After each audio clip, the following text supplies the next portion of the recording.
Please leave your shoes outside the cell.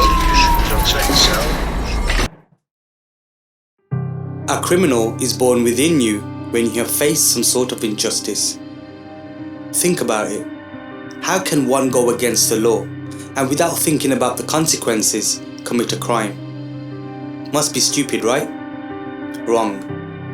They can. When they have had enough, when their mind has told them enough is enough. For me, it started when I was in school. I used to love school, just how I enjoy my work now. I would say I was a perfect boy initially. Never got in trouble, never was I in detention. School and learning were beautiful until I received my first detention in year 9. I can't remember what it was for, but I do remember that the teacher felt I was involved with somebody misbehaving, and that led to the teacher giving me a detention, where you stay behind for half an hour after school and write up a few pages of a dictionary. This detention letter I was meant to take home and show my parents, but instead, because I didn't accept the detention, I felt it was unfair, and I ripped up the letter into pieces, and smart me threw it into the playground of the school.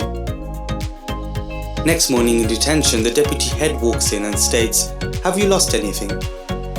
She shows me and the whole class 2 pieces of paper with Raju Patel written on it. That was the day a criminal was born in me, who didn't care about the consequences, because to me it was injustice. And I thought, if I'm going to get detentions by behaving myself, then I might as well misbehave and get them. A sensitive individual that couldn't handle the world and life as it is. Raju, outside please. Raju, outside please. Every day outside the classroom, every day our detentions, which then became into missing lessons, skipping days, and no one ever asked me, what has happened? They seen me in detention every day, seen me outside classrooms every day, but they instead assumed what happened. Like there were some sort of fortune tellers, with that crystal ball telling me about my life. But only I can tell you about my life. To know and to find out, you just need to ask. For me to tell you, you need to be approachable, and showing aggression to put fear in me isn't approachable. And it's like me misbehaving affects a teacher's life in any way. I went to a school meeting a few months back, and I felt I was sitting in court in front of a judge over a little misunderstanding. I couldn't believe the level of assertiveness and strictness. They even added that you can come and speak to a teacher if there is a problem.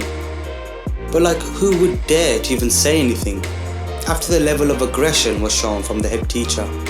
Then we wonder why children or others around us are showing and displaying aggression in certain situations. Maybe because we are presenting it. I had to remind them of their active listening skills and the assumptions they have made, creating in their minds. Assumptions are not facts, and you should ask to find out. It was taken on the chin on that day, but we need to know how to speak to children or even clients in services if you genuinely want to help them in school or to abide by the law, because one that is into criminal activity is an affected individual. They might not tell you, neither will they show it, and importantly, they might not have understood why they are involved in this sort of behaviour. Might they not have asked themselves the question, why am I like this? If you are involved in criminal activities, once can be a mistake, but repeatedly engaged is no mistake. It is a crucial decision you have made for your life. A planned and focused one, I would say. I'll explain how criminal activity is not different from any activity. If you are focused on painting as a painter, before you sleep or when you wake up, painting will be in front of your thinking, and we will excel in that field over time. Criminal activity is the same. It becomes your passion, whether it's selling drugs, fraudulent activity, theft, harming others, abuse, physical, emotional or social, even knife crime. It can suck you in as an activity can. So choose your activity carefully. is crime and addiction. It certainly is.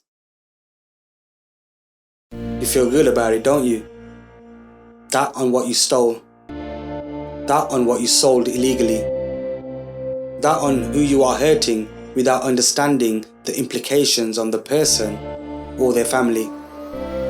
It's all good until we have the police knocking on the door and have your life taken away from you by sitting in a cell.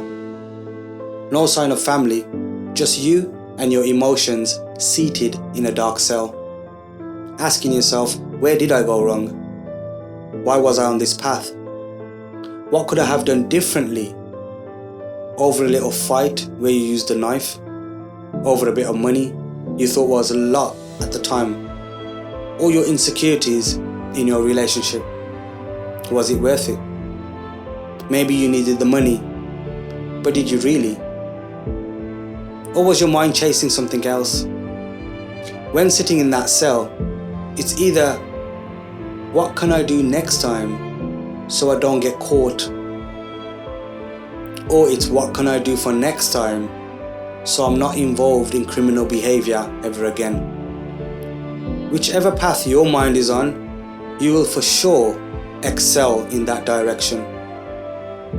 But what is it that motivates us in this sort of behaviour? Thank you for watching this video. Love, be safe, and have a peaceful life. One that is into criminal activity is an affected individual.